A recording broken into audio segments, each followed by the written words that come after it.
O padeiro.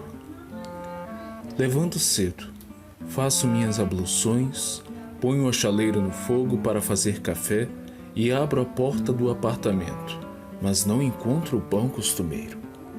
No mesmo instante me lembro de ter lido alguma coisa nos jornais da véspera sobre a greve do pão dormido. De resto não é bem uma greve. É um lockout, greve dos patrões, que suspenderam o trabalho noturno. Acham que, obrigando o povo a tomar seu café de manhã com o pão dormido, conseguirão não sei bem o que do governo. Está bem, tomo meu café com o pão dormido, que não é tão ruim assim.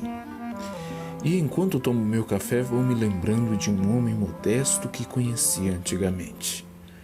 Quando vinha deixar o pão à porta do apartamento, ele apertava a campainha, mas, para não incomodar os moradores, avisava gritando: "Não é ninguém, é o padeiro."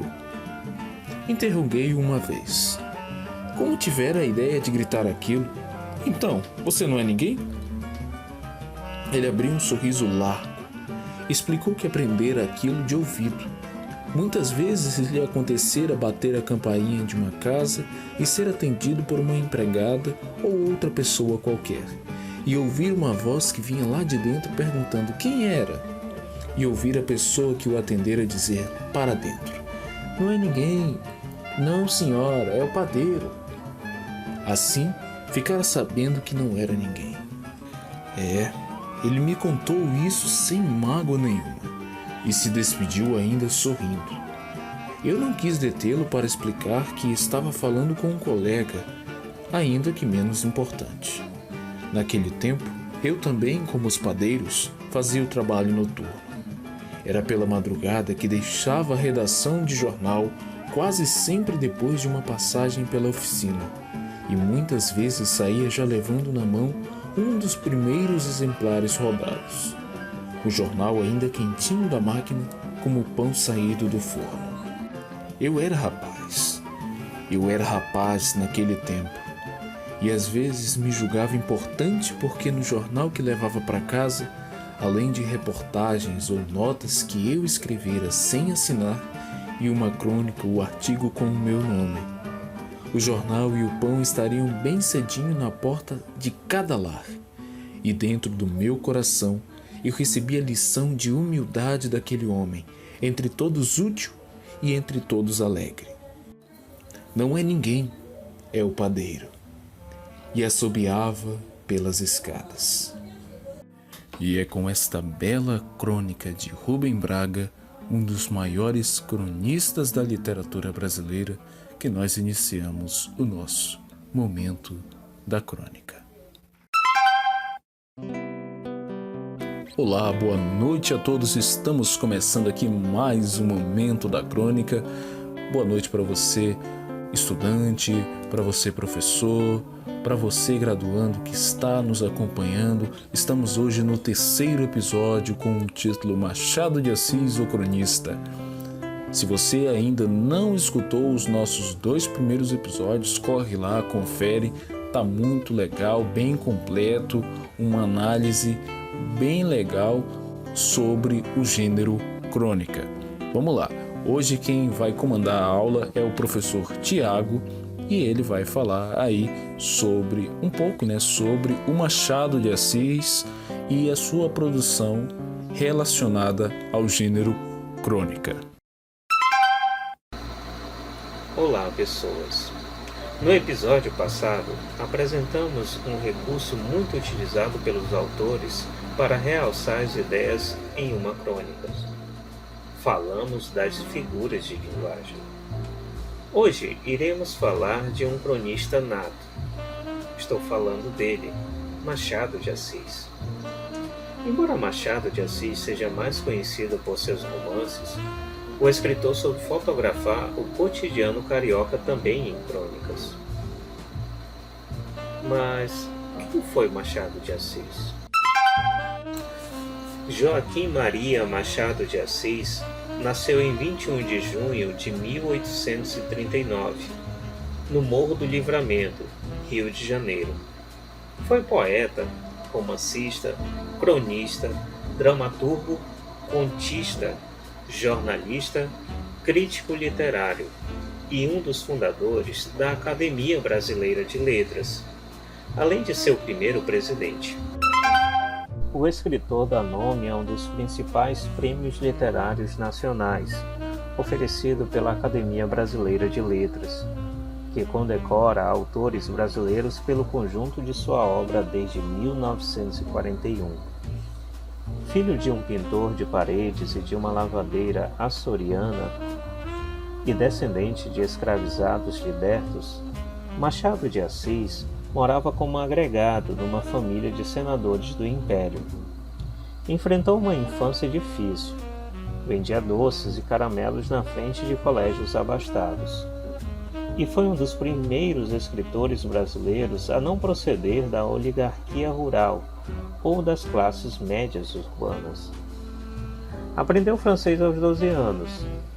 Como jornalista, transcrevia discursos políticos, tarefa que o permitia aprender sobre o Brasil, e dali tirava seus temas, se tornando um grande comentador dos eventos políticos e sociais da época em que viveu. Em 1880, foi designado oficial de gabinete do Ministério da Agricultura. Testemunhou a abolição da escravatura em 1888 e a transição do Império para a República, assuntos latentes em sua obra. Advinda de uma época em que se destacavam o romantismo no Brasil e o realismo na Europa, a obra de Machado de Assis apresentou uma originalidade despreocupada com definições estilísticas e ultrapassou, aos poucos, a estética comum nesses movimentos literários. Um dos motivos pelos quais é considerada insuperável no contexto da literatura brasileira é por constituir um objeto de estudo divisível em variadas camadas. Pode-se refletir sobre seus escritos pelo viés dos retratos histórico e social que constrói, e investigar a notável complexidade psicológica dos personagens, ou, ainda, analisar os aprofundamentos filosóficos do autor e suas referências à literatura universal. Acadêmicos costumam dividir sua obra em duas fases. A primeira, romanesca e ingênua, e a segunda, próxima do realismo, que abriga as publicações mais célebres. Machado era epilético, mas foi o câncer que deu fim à sua vida em 1908, mesmo ano em que publicou seu último romance.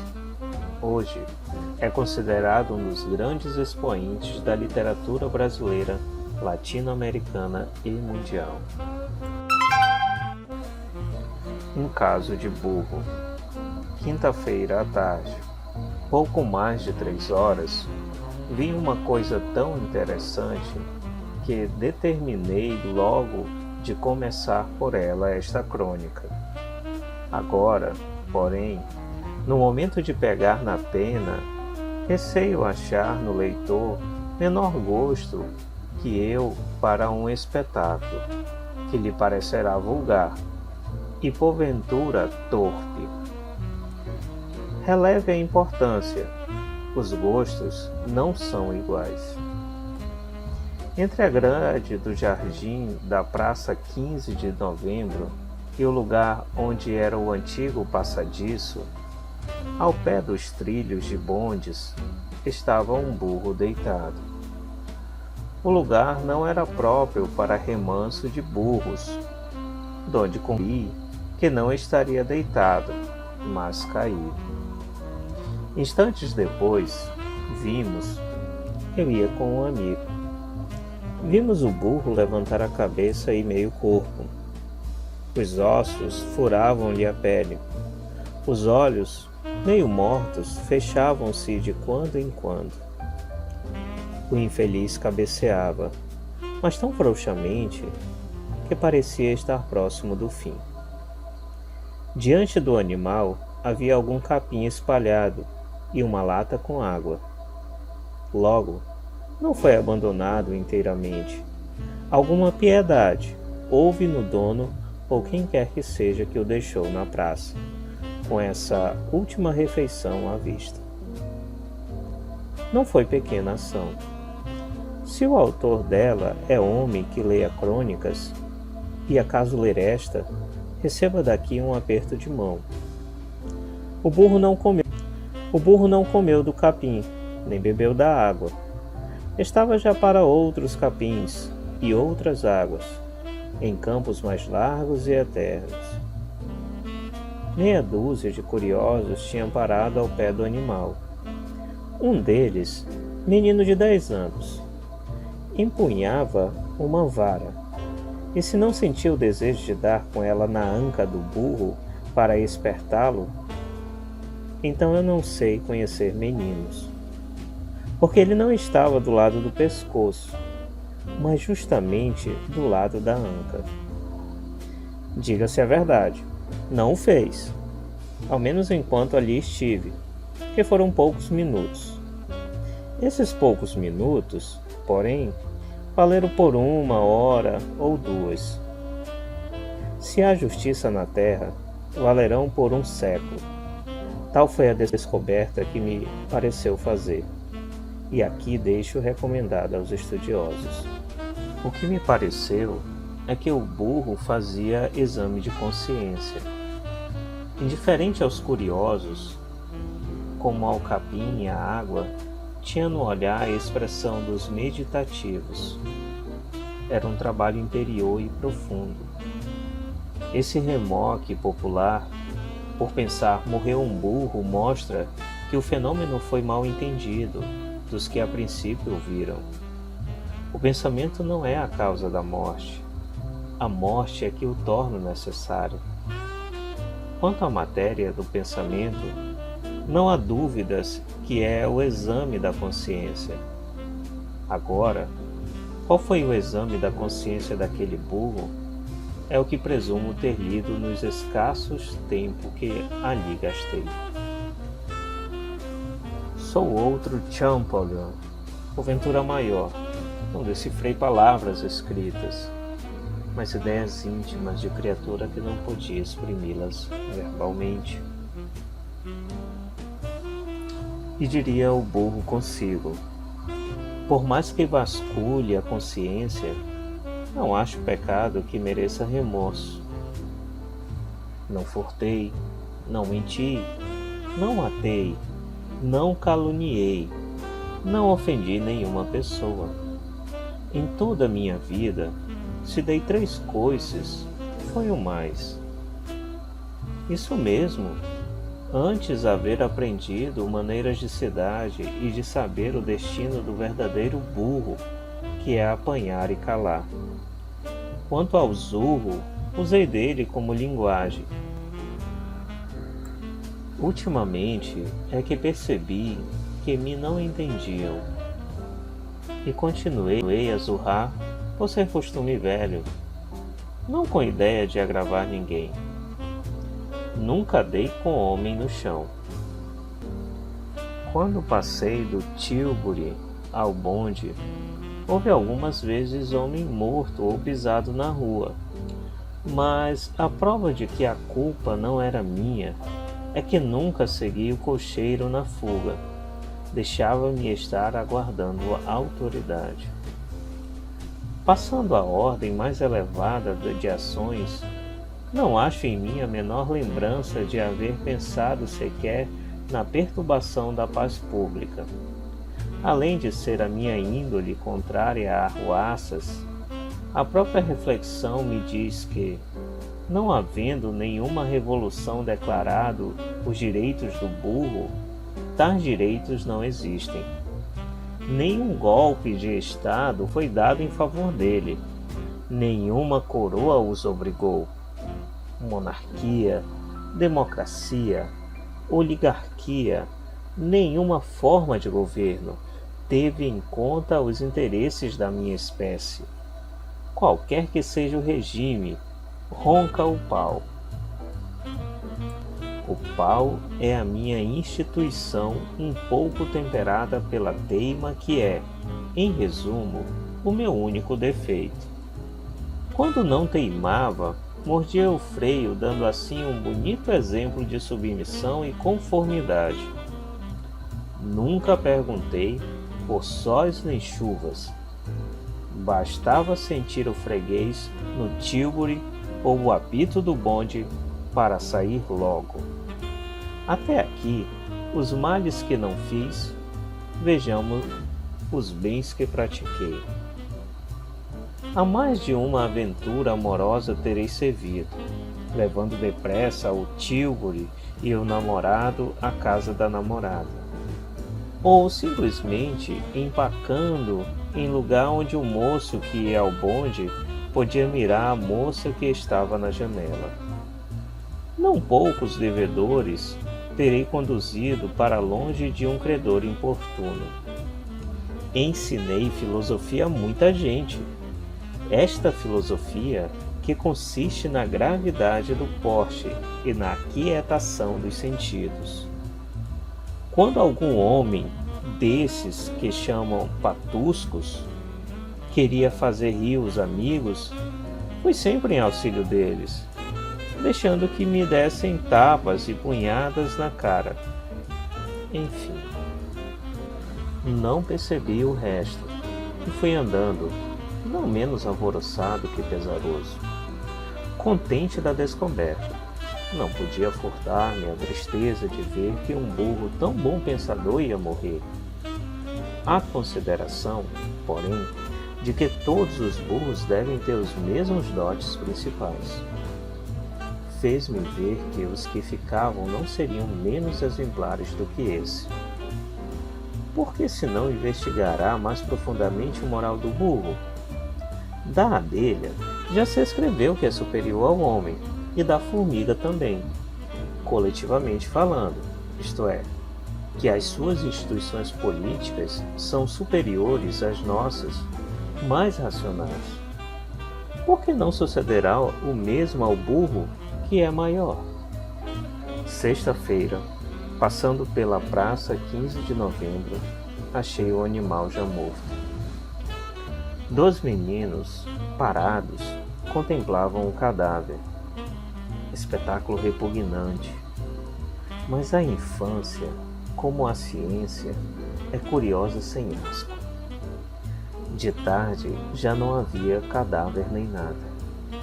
Assim passam os trabalhos deste mundo, sem exagerar o mérito do finado.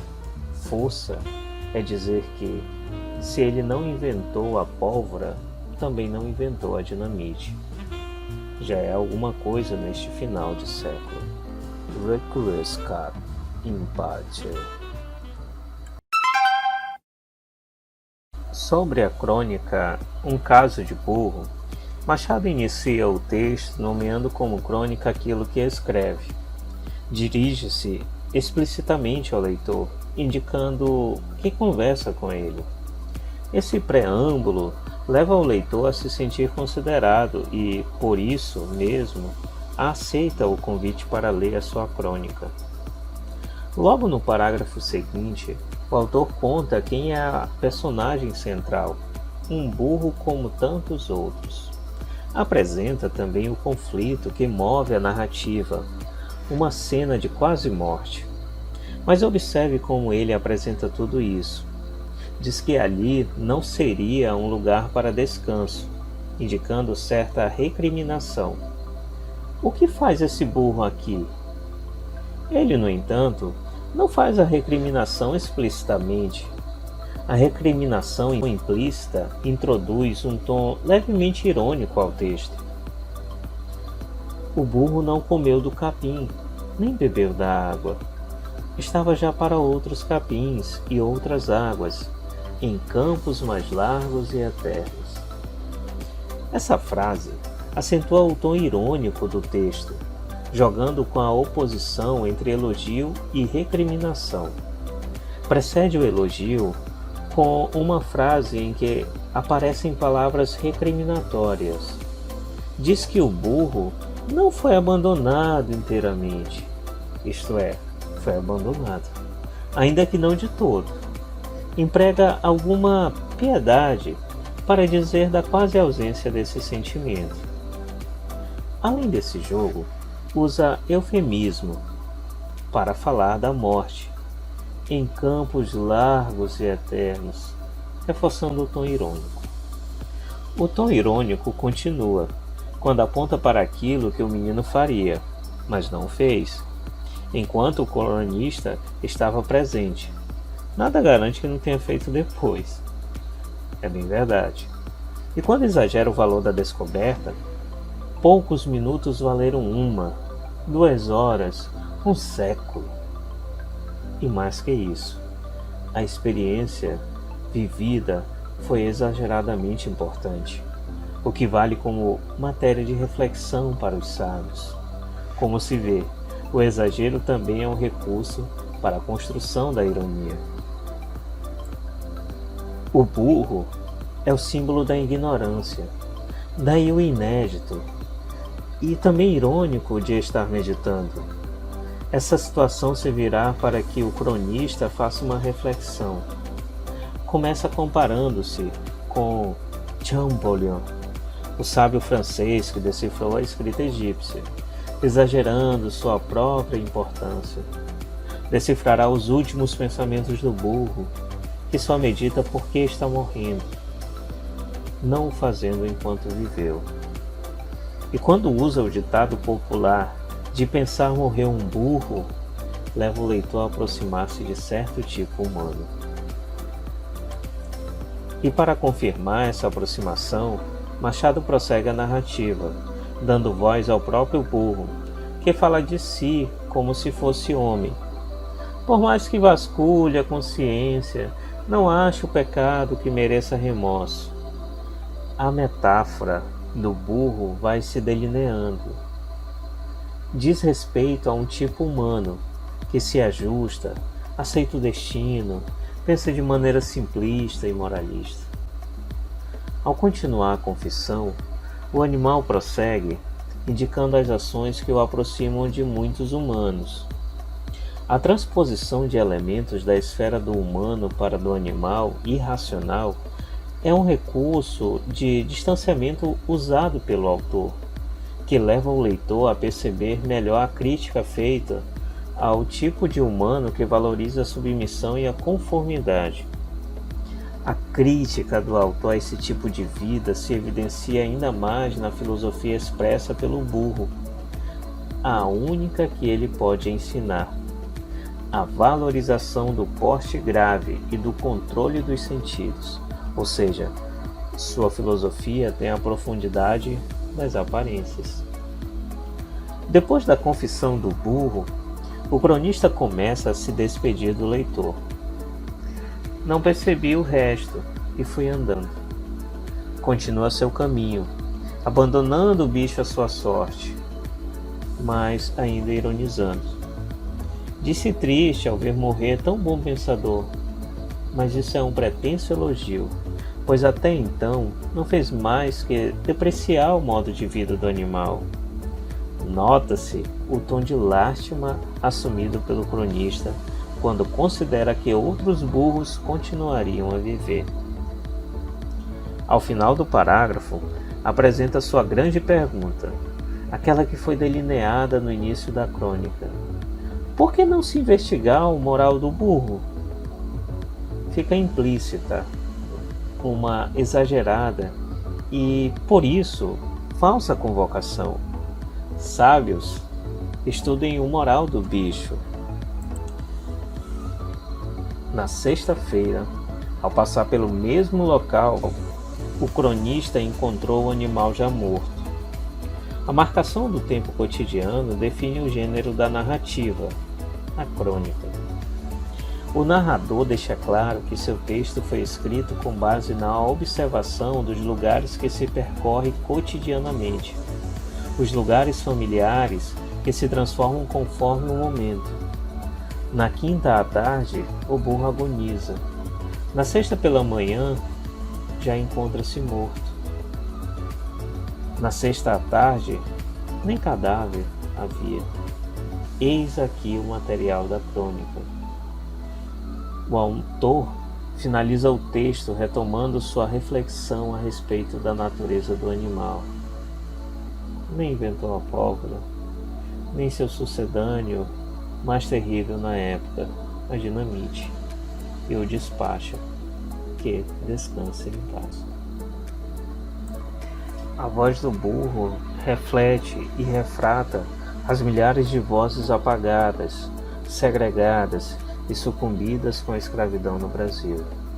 E o que de fato mais impressiona é o quanto ainda essa tentativa de apagamento é empregada na contemporaneidade em discursos políticos inflamados que minimizam os efeitos sociais da escravidão no Brasil do século XXI. Permita que o seu cotidiano o inspire também. Até mais. Então é isso, galera. Estamos aqui encerrando mais um momento da crônica. Fique ligado porque ainda temos 4 episódios para serem lançados, tanto no Spotify quanto no canal do YouTube Letras em Rede. Continue nos prestigiando, nos acompanhando, comente, curta, compartilhe com seus amigos. Use este recurso também como um material didático para saber mais sobre o gênero, para levar para os seus alunos como indicação de produção, tudo bem? E é isso, galera, vamos ficando por aqui. Continue nos acompanhando, nos prestigiando. Obrigado a você, ouvinte, que esteve conosco até o final. Então é isso, galera. Estamos encerrando aqui mais um Momento da Crônica.